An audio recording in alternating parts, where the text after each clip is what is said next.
All right, ladies and gentlemen, welcome back. I am Brian. You are Chords and Notes Nation, and this is another product review. I haven't done a product review in a while, but I got a product that I wanted to talk about because I think it's just a really nice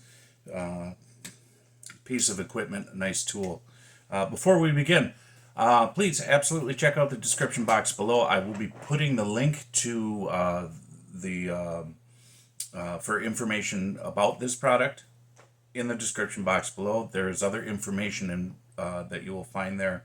If you want to help support the channel, there's a couple of ways to do that. There are other ways to find me on the internet, on social media.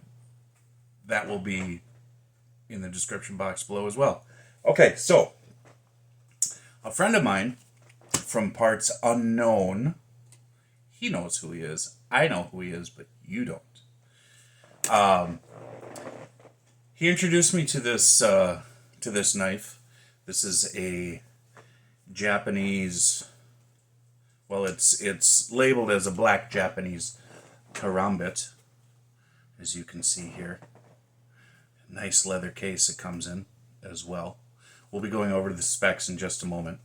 This is actually the first Karambit that I've actually owned, and so far I'm quite pleased with it. He's quite pleased with his as well. As you can see, it comes in a nice design leather case. It's stitched. It's kind of a thick leather case, you know, so it's sturdy. It's got a belt loop there.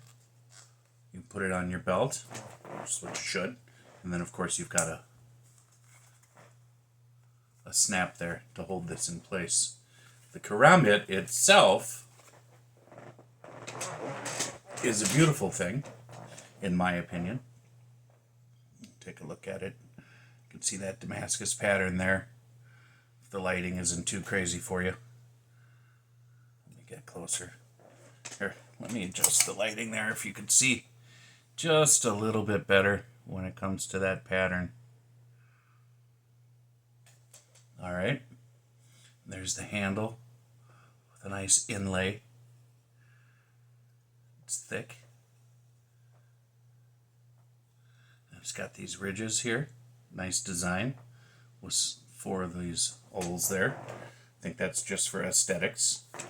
And it is rather sharp. Okay. I guess the proper thing to do would be find a piece of paper and slice it. Because, you know, that's what you do when you have knives and swords and stuff.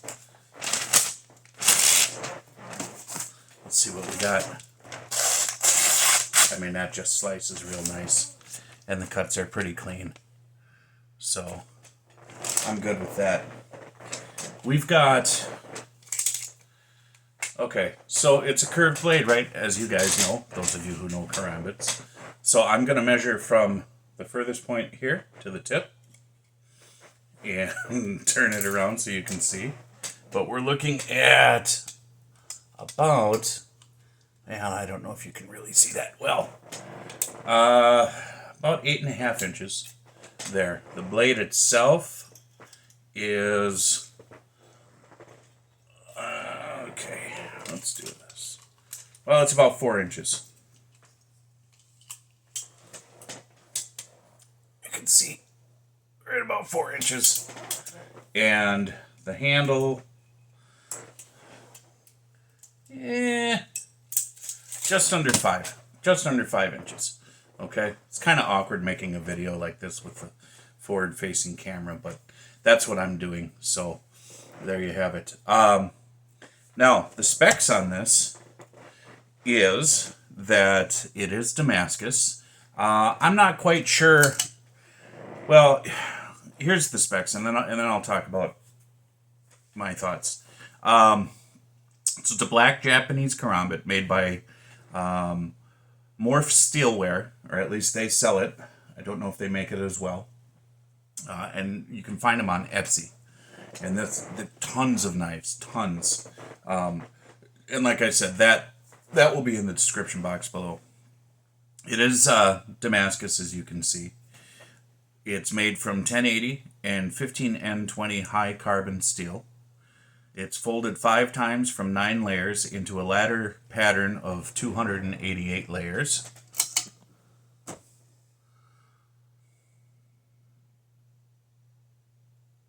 The handle itself is said to be non-slip bone, and it's comfortable. It really is comfortable.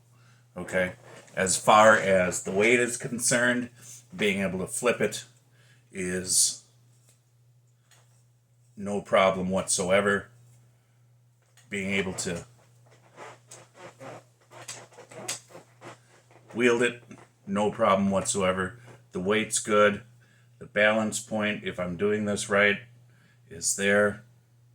Okay, so it's a nice piece of steel, I'll tell you that. Now, in regards to the Damascus, I want to be careful here, because the information that I got, that I just read to you, says that it is folded steel, that it is, the way traditional Damascus is. What I don't see on the blade itself, the sharpened edge of the blade, I don't see the continuation of that pattern. So that kind of concerns me a little bit. From what I understand, there are Damascus facsimiles out there.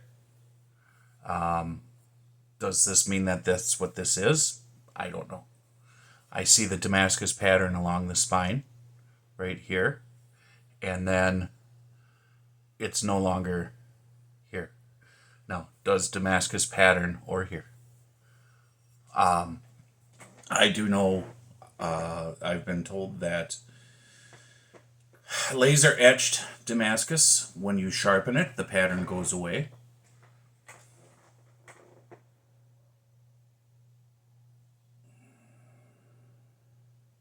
So I don't know.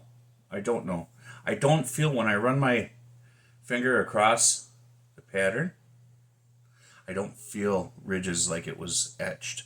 I have another knife, a little folding knife from a different manufacturer, that when I run my fingernail across the Damascus pattern on that knife, you can feel the ridges. So I'm pretty certain that that is laser edged. I don't feel that here. So I have to go with what the manufacturer says at this point, especially because I don't want to get in trouble with them. I'm just giving you a review of what I have and what I think of it. I like it. It's good, in my opinion. I'm not an expert on wielding karambits, and I don't, like I said, this is the only one that I have, but I'm very happy with it. Now, this one originally, I don't remember the original price because we got it on sale. I think the original price was somewhere around $74, $75, and I wound up paying, with tax, I think it was just under 40. It was like $39.04 or something like that, and it came rather quickly. So, even regardless of whether, I agree or disagree on whether it's real Damascus or not, I'm really happy with this. It's really nice. The price is good. You go to their page, Morph Steelware on Etsy, and I'll put that in the description box below. You'll see that they've got many, many more knives at good prices. My friend from Parts Unknown, he purchases knives from them quite a bit, and he's very happy. So there you have it. Not much else to say about it. There is your Japanese, your black Japanese Karambit with Damascus 1080 and 15N20 high carbon steel folded, and your non-slip bone. Be well, stay well. Joshua 19. I'll talk to you later. Bye.